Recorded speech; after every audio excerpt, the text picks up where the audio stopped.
is proud to sponsor ciLiving.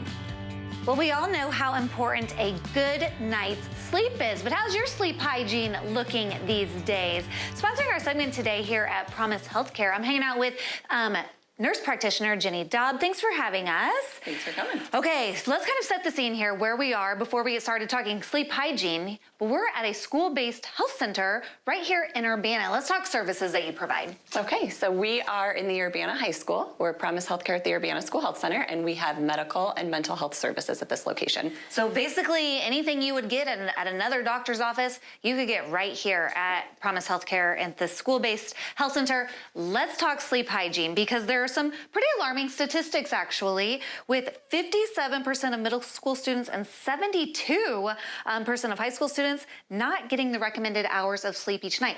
What is recommended? So for school-aged kids, there's recommended 9 to 12 hours of sleep each night, which is, I know a lot of us 12? Yes. Wow. Depending on the age of the child, and each child's needs are a little different. For teenagers, that time changes to about 8 to 10 hours a night. So with our busy schedules and our activities going later and later into the evening, it can be difficult to get that 8 to 10 hours of sleep a night. Oh my gosh, yes, add activities and then homework. Yeah. I know my kids have been up very late some nights. They definitely don't get the 10 hours, but that's important for them to do and try. Why is having that 8 to 10 hours so beneficial for our kids? So sleep is so important for kids, adults too, but especially for children. So kids have a much better behavioral and ability to manage their emotions when they've had good sleep the night before. We're able to learn better, they can focus in class better, pay attention better, retain information better when they've gotten that good sleep the night before. Studies show that kids get in more athletic injuries and car accidents when they are lacking in sleep as well. So they're safer when they have better sleep. We release growth hormones.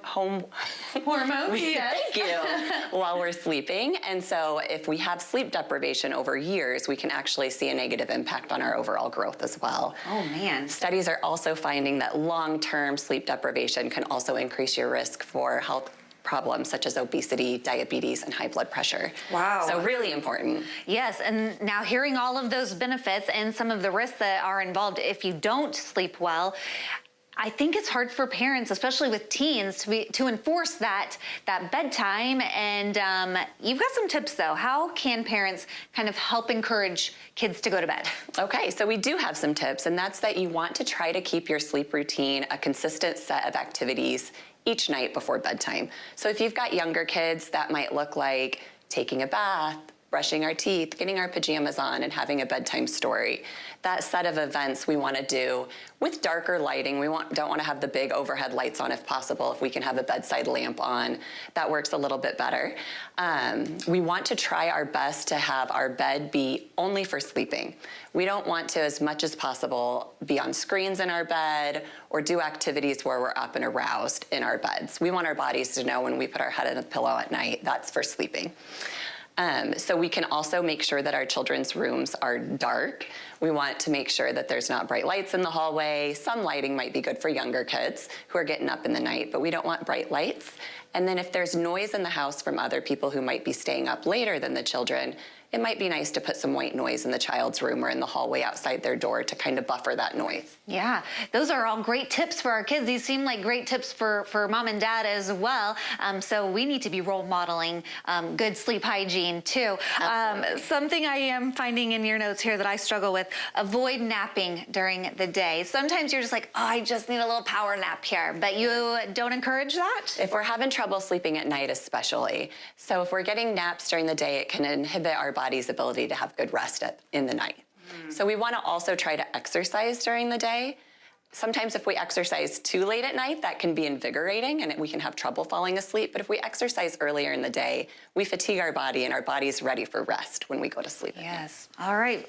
Great tips here. And hopefully we can put those into practice so that we can kind of decrease that 72% of high school students not getting their recommended sleep, because as we heard, it's so important. Let's kind of remind everybody where you are located here in Urbana and locations across Central Illinois. Sure. So we're located in the Urbana High School here.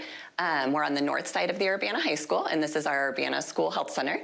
We also have a health center, a school-based health center in Rantoul at Ader Junior High, and we'll be opening a school health center in Champaign in the coming year. Well, a great resource here for our students and families within Central Illinois. Thank you so much for having us. Yeah, I have one more important tip I forgot to say. What is it? Screen time before bed. We strongly encourage no screens in that last hour before bed. That's hard for everyone. It is hard for everyone, and it's especially important for children. Studies show that screen time before bed for children especially inhibits their melatonin production, which is what helps us be ready for sleep at night. So our brains interpret the light from that screen as daylight, and we don't think it's time to shut down for the night. So if we can just stay screen-free for that last hour, that's really important for a good night's rest. Yes, that's for everyone of all ages. Absolutely. That's a great tip, one that we definitely need to put into practice. So thank you so much. These are all great tips. If you want to learn more about Promise Healthcare, who we do appreciate sponsoring our segment today, we'll connect you with them as well as all of these tips at ciLiving.tv after today's show.